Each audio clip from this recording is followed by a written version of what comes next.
Hello everyone, welcome to Tom Manoj videos. நம்ம என்ன பார்க்க போகிறோம்னா டிசி மூவியை பற்றி ரிவ்யூ பார்க்க போகிறோம். ஒர்த்தா இல்லையா, பார்க்கலாமா வேணாமா அப்படின்னு பார்க்க போகிறோம். லோகேஷ் கனகராஜ் நடிச்சிக்கிறாரு, அருண் மாதேஸ்வரன் இயக்கத்தில் நடிச்சிக்கிறாரு.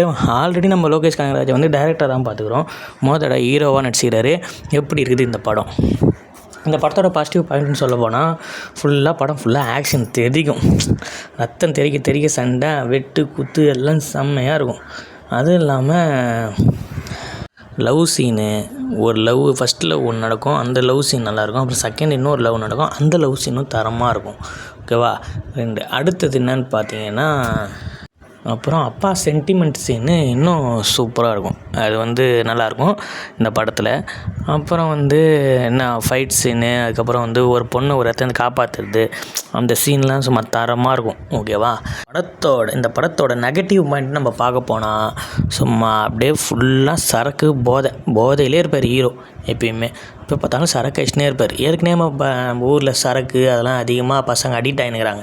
இன்னத்தில் இந்த மாதிரி படம் எடுத்து இவர் தான் ஹீரோன்னு சொன்னால் அடுத்து என்ன பண்ணுவானுங்க பசங்க? இந்த லைனில் போக தான் பார்ப்பானுங்க.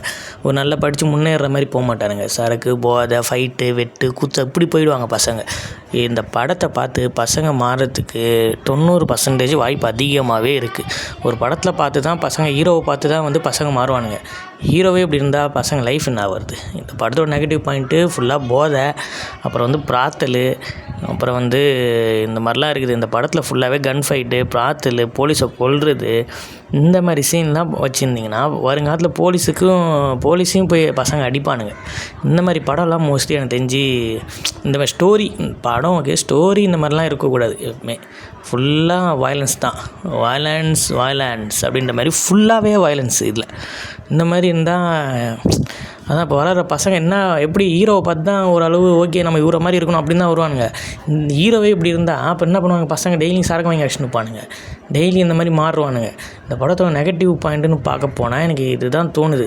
ஏன்டா இந்த படம் எடுத்தீங்க அப்படின்ற மாதிரியும் தோணுது. ஆனால் அது சொன்னால் என்ன சொல்கிறது, சொல்லணும் இது மாதிரி இதெல்லாம் படம்லாம் எடுக்கக்கூடாதுன்னு சொல்லி யாருன்னா சொன்னால் தான் சரி வரும். ஏன்னா இந்த மாதிரி படம்லாம் எடுத்தால் பசங்க லைஃபே போயிடும். ஸ்கூலுக்கு போக மாட்டானுங்க, சரக்கு அடிக்க தான் போவானுங்க. இந்த மாதிரி படம் எடுத்தால் ஹீரோவை பார்த்தா நாங்களாம் அப்போ ஒரு படத்தில் ஒரு மோட்டிவேஷனாக இருந்தால் தான் நல்லாயிருக்கும். ஹீரோவே இப்படி இருந்தால் எப்படி?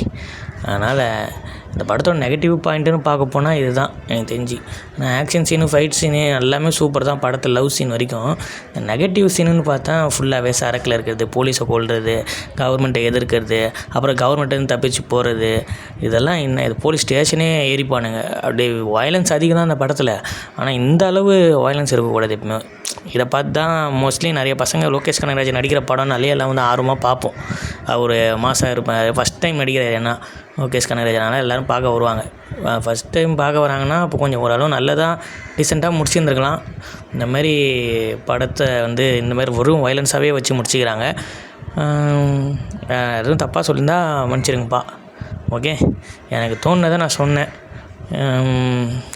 கரெக்டாக இருந்தால் எல்லாம் ஓகே குட் அப்படின்னு கமெண்ட் போடுங்க, லைக் பண்ணுங்கள், சப்ஸ்கிரைப் பண்ணுங்கள். இல்லை இவன் சொன்னதெல்லாம் தப்பு தான் அப்படின்னு சொன்னீங்கன்னா ஓகே, அதையும் கமெண்டில் சொல்லிட்டு போயிடுங்க. ஓகே, பாய், தேங்க்யூ.